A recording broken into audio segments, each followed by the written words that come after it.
ఈ బిల్లుపై ఎవరైనా ఇంట్రెస్ట్ ఉంటే మాట్లాడొచ్చండి. 1 or 2 persons ఎవరైనా ఉంటే నో సార్ బిల్లుని వివరంగా చెప్పన్నారు.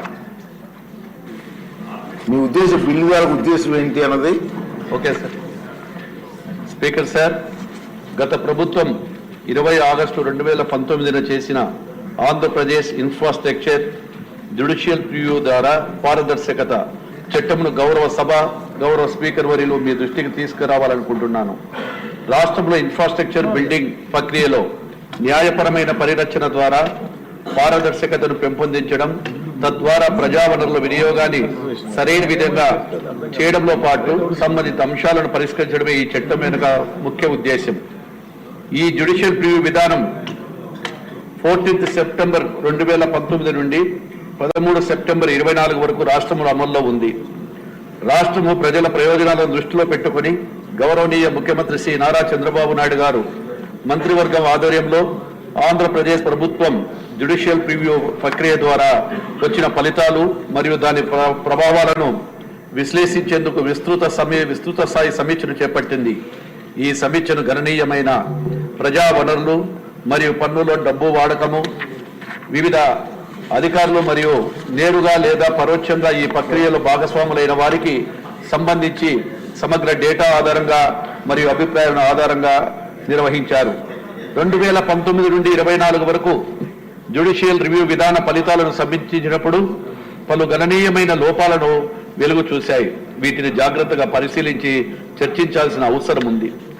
ముందస్తు జ్యుడిషియల్ ప్రివ్యూ విధానం ఈ చట్టం అమల్లోకి రావడానికి ముందు పాలిత సమగ్ర మరియు పారదర్శక టెండరు ప్రక్రియను అనుసరించి ఆంధ్రప్రదేశ్ ప్రభుత్వం అనేక నియంత్రణ సేవలతో వాటిలో సాధారణ ఆర్థిక నియమాలు, జిఎఫ్ఆర్ పబ్లిక్ ప్రొక్యూర్మెంట్ బిల్లు 2012 మరియు కేంద్ర విజిలెన్స్ కమిషన్ మార్గదర్శకాలు వంటి వాటి ద్వారా టెండర్ల ప్రక్రియలో బాధ్యత మరియు పారదర్శకతను నిర్ధారించగలిగింది.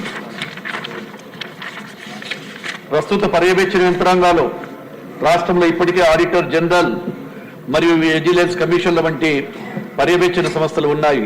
ఇవి ప్రొక్యూర్మెంట్ ప్రక్రియలో పారదర్శకతను నిర్ధారిస్తాయి. దీనితో న్యాయపరమైన పరిరక్షణ చట్టం అవసరమైన ఇంకో వ్యవస్థను సృష్టించడమే అభిప్రాయాలు ఉన్నాయి. టెండర్స్ ప్రక్రియలో కమిషన్ పాత్ర. ఆంధ్రప్రదేశ్ టెండర్స్ కమిషనర్ టెండరింగ్ ప్రక్రియను పర్యవేక్షించి వాటి మధ్య సమన్వయానికి మరియు పారదర్శకతను నిర్ధారించడంలో సహాయపడతారు. టెండర్ ప్రక్రియ టెండర్లు మరియు వివాదాల పరిష్కరించడం బాధ్యతలపై ఈ కమిషన్ పై ఉంటాయి.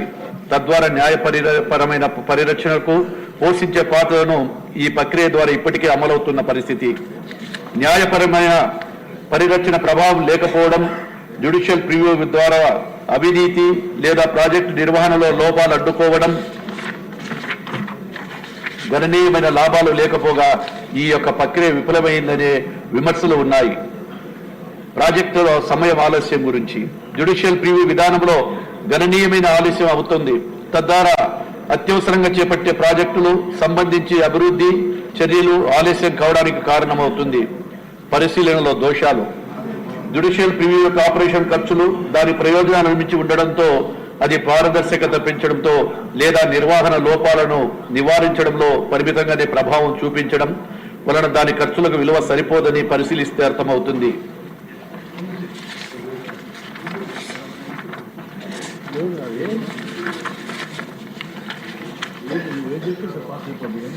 కమిషన్ 13/2/13/9/2024 ఆఫీస్ నుంచి వైదొలిగిన అప్పటి నుండి 2019 చట్టం నెంబర్ 34 ప్రకాశం జ్యుడిషియల్ ప్రివ్యూ కమిటీ ద్వారా ఎలాంటి టెండర్లను పరిరక్షించలేదు. ఈ టెండర్లు చెల్లబాటుకు రక్షించడానికి వీటిని చేర్చడం మంచిది. 14/9/2024 నుండి అమల్లోకి వచ్చిన తేదీ వరకు దాని ప్రభావాన్ని ముందస్తుగా అమలు రద్దు చేసే చట్టంలో నిబంధన. రద్దు ప్రతిపాదన. కేబినెట్ 2019 ఆంధ్రప్రదేశ్ ఇన్ఫ్రాస్ట్రక్చర్ అదేవిధంగా చట్టం రద్దు చేయాలని మరియు సాంప్రదాయ సలీకృత టెండర్ ప్రక్రియను పునరుద్ధరించాలని ప్రతిపాదించింది. ఈ వాదనను పరిగణలోకి తీసుకొని ప్రస్తుత ప్రభుత్వం 2019 ఆంధ్రప్రదేశ్ ఇన్ఫ్రాస్ట్రక్చర్ చట్టం సంఖ్య 34/2019 ను రద్దు చేయాలని నిర్ణయించింది. దీనికి ప్రభుత్వం 2019 చట్టం అమలు ముందున్న టెండరింగ్ ప్రక్రియను తిరిగి పునరుద్ధరించాలని ప్రతిపాదిస్తుంది. ఈ చర్యను ఆంధ్రప్రదేశ్ ప్రజల భవిష్యత్తు పరిరక్షణ కోసం మరియు ప్రజా టెండర్ వ్యవస్థ సమర్థంగా పనిచేయడానికి తీసుకుంటుంది. ఈ దిశగా ఆంధ్రప్రదేశ్ రాష్ట్రము మరియు దేశం యొక్క అభివృద్ధికి ఇది సహకరిస్తుంది. కాబట్టి నేను ఈ చట్టాన్ని రద్దు చేయాలని ప్రతిపాదిస్తున్నాను. బుచ్చిగీధర్ గారు.